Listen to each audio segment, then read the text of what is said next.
Hello everyone, welcome back to your own channel. आज हम करने जा रहे हैं आपकी वर्कशीट नंबर 65 विषय विज्ञान कक्षा 9, हमारी डेट 10 जनवरी के लिए। तो चलिए शुरू करते हैं। आज की वर्कशीट में हम अपना पाठ शुरू करने जा रहे हैं कार्य तथा ऊर्जा। ठीक है, तो बल द्वारा किया गया कार्य आज हम पढ़ेंगे क्या होता है। देखो, हम सब कहते हैं कि एक बल द्वारा कुछ कार्य हुआ है, राइट। तो वैज्ञानिक रूप से कार्य की संकल्पना आम रूप से कुछ अलग अलग होती है। जो हमारा काम होता है ना, हम जिसको काम बोलते हैं, असल में वो काम नहीं होता। ठीक है, यदि एक बल के लगने पर किसी वस्तु की विराम अवस्था अथवा गति की अवस्था में परिवर्तन आता है तो हम कहते हैं कि उस बल द्वारा कुछ कार्य हुआ है। क्या कह रहा है ये? मान लीजिए आपने कोई बल लगाया है, वो बल लगाने के बाद अगर उसकी पोजीशन चेंज हुई है, उसके अंदर उस विराम अवस्था से वो गति में आया है या फिर गति से विराम अवस्था में आया है, ठीक है ना, उसकी मतलब अवस्था में परिवर्तन आया है, तो ही वो कार्य माना जाता है। ठीक है, तो मतलब फॉर एग्जाम्पल आप समझो, मान लीजिए मैं दीवार पे बहुत देर से धक्का दिए जा रही हूँ, मैंने तो अपना पूरा जोर लगा दिया। ठीक है, तो आपके हिसाब से तो वो बल मैंने लगाया है, ठीक है, लेकिन कार्य तो कुछ नहीं होगा, क्योंकि जो दीवार है वो तो अपनी जगह पे रहेगी, तो वो क्या है, शून्य ही है। तो वैज्ञानिक रूप में वो कोई कार्य है ही नहीं, लेकिन हमारे रूप में है। ठीक है, इसलिए जैसे पढ़ना लिखना, ठीक है, एक मिनट, पढ़ना लिखना सोचना, ठीक है, बातें करना, ये सब वैज्ञानिक रूप से कार्य की श्रेणी में नहीं आते, ये सब काम नहीं है। ठीक है, तो एक नियत बल द्वारा कार्य होने की परिस्थितियाँ क्या होंगी? दो ही तरीके से कार्य माना जाएगा। एक, या तो वस्तु पर कोई बल लगना चाहिए तब, दूसरा वस्तु विस्थापन होनी चाहिए। ठीक है, मतलब वस्तु की जो गति से विराम अवस्था या विराम अवस्था से गति, कुछ तो होना चाहिए उसकी अवस्था में परिवर्तन, तब हो सकता है, या फिर कोई बल लगना चाहिए। ठीक है, तो यदि इनमें से कोई भी परिस्थिति पूरी नहीं होती तो वो कार्य नहीं किया गया। दोनों ही कार्य, मतलब ये दोनों ही परिस्थिति पूरी होनी चाहिए, बल भी लगना चाहिए और विस्थापित भी होना चाहिए, तभी कार्य माना जाता है।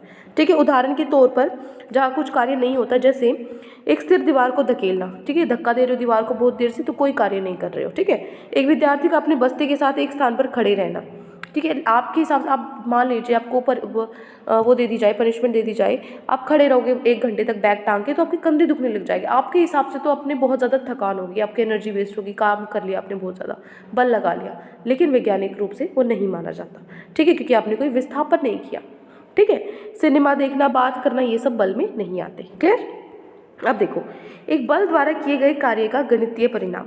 देखो, एक बल द्वारा किया गया कार्य जो W है, ठीक है, उसके द्वारा प्रदर्शित किया जाता है। W के द्वारा हम दिखाते हैं कार्य को।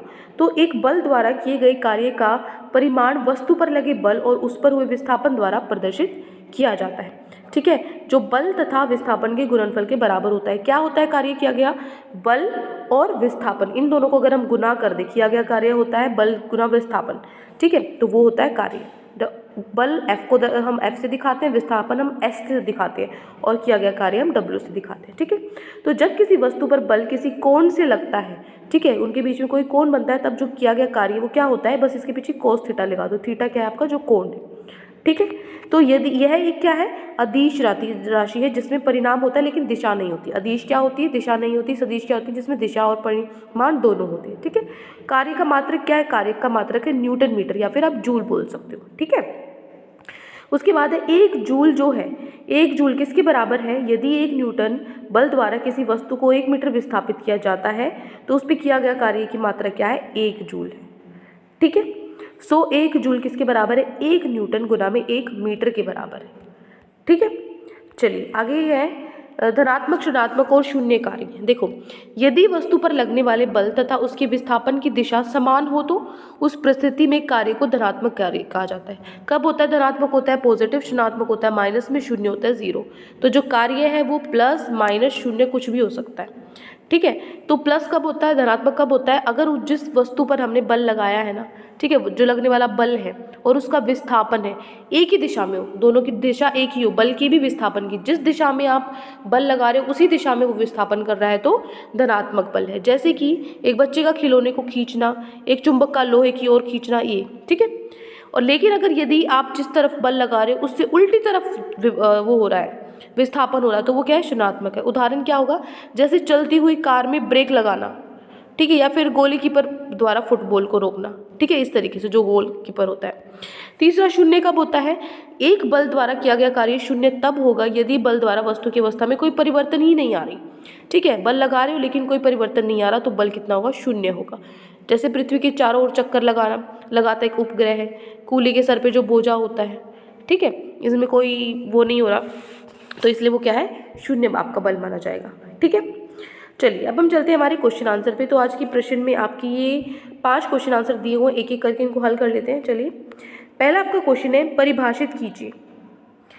परिभाषा आपको देनी है, किया गया कार्य और जूल कार्य क्या होता है। ठीक है, एक मिनट।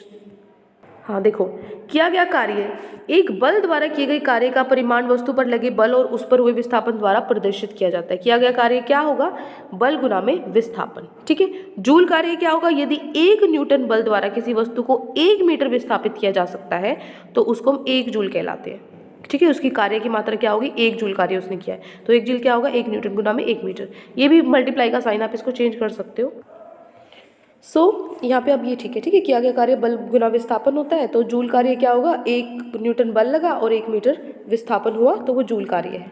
ठीक है, आगे बढ़ते हैं प्रश्न नंबर 2 पे। दूसरा प्रश्न है, वैज्ञानिक रूप से कार्य होने की परिस्थिति और दशा बताइए। कब कार्य माना जाता है, तो कार्य होने की परिस्थिति क्या होगी, वस्तु पर अगर कोई बल लगना चाहिए तब, और विस्थापन होना चाहिए, दोनों कंडीशन पूरी होनी चाहिए, बल भी लगना चाहिए और विस्थापन भी होना चाहिए। ठीक है, नेक्स्ट है प्रश्न नंबर 3, यदि 5 न्यूटन बल के प्रयोग से, यहाँ पे ये एन कैपिटल आएगा शायद, है ना, एक मिनट, अब ठीक है।